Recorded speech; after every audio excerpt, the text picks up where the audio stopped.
começar do começo. O que é admiração? Vamos começar com o dicionário. O dicionário diz que é uma tendência emocional para demonstrar respeito, estima, consideração ou simpatia por algo ou alguém. Também é contemplar algo ou alguém com prazer, orgulho e carinho.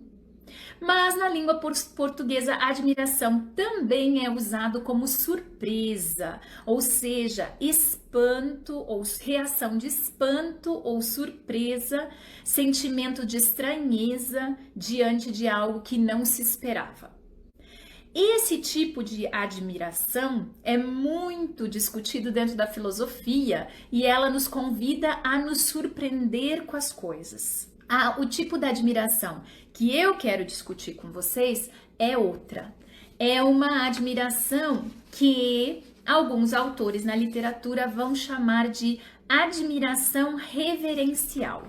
E quem é que eu estou usando como base para explicar essa admiração? Spinoza, ok?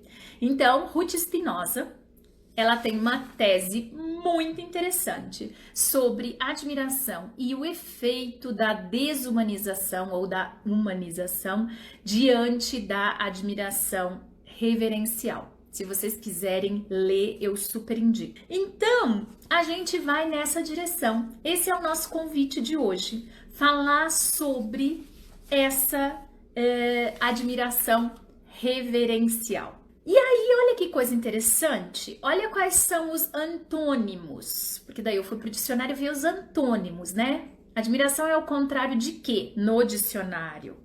No dicionário é o contrário, né? Admiração é o contrário de desamor, de desconsideração, de desprezo, de desapreço e de repulsa. Então, se eu sinto qualquer uma dessas coisas, dificilmente eu vou sentir admiração, porque elas andam absolutamente em lados opostos. Bom, e o que é que eu descobri sobre a admiração na literatura? A primeira coisa que eu descobri sobre a admiração vem de um autor chamado Van Elk, e ele vai dizer que admiração, para tu poder sentir admiração, eu preciso, ou junto com esse sentimento, vai vir uma diminuição do meu eu. Para sentir admiração, eu tenho que ver as coisas em perspectiva.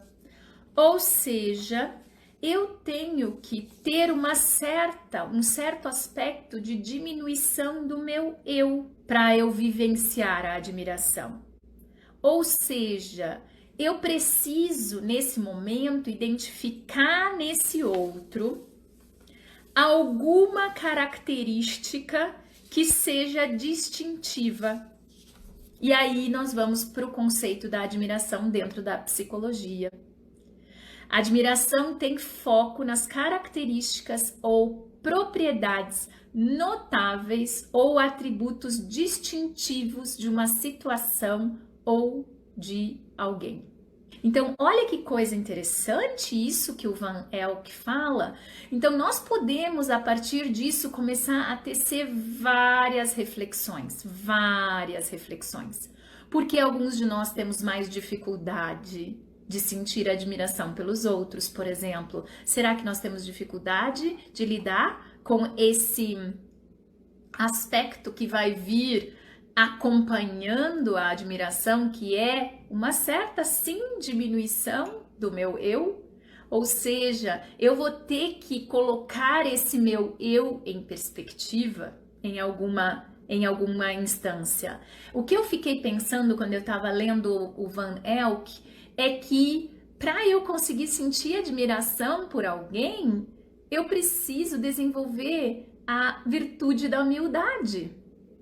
Senão eu não consigo sentir admiração pelo outro.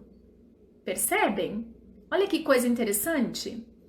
Outra coisa bem interessante dentro desses mesmos aspectos é o fato de que quando a gente está falando de admiração, Um efeito colateral positivo das pessoas que conseguem sentir admiração é que elas sentem uma conexão com algo maior.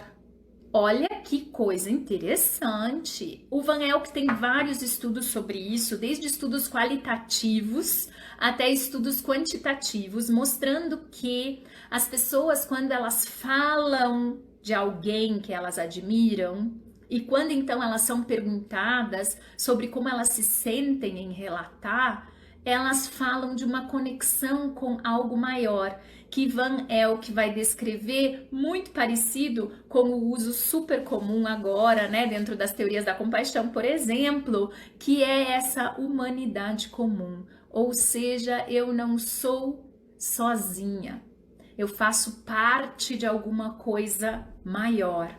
Mas ele vai dizer que para eu conseguir experimentar isso, eu preciso aceitar a minha admiração pelo outro e expressar a minha admiração pelo outro. Então, só lá dentro de mim eu olhar para alguém e dizer eu admiro essa pessoa, se eu não expresso isso, e não precisa ser para a pessoa, mas se eu não expresso essa admiração de alguma forma, aí é o Lorkovsky que fala isso.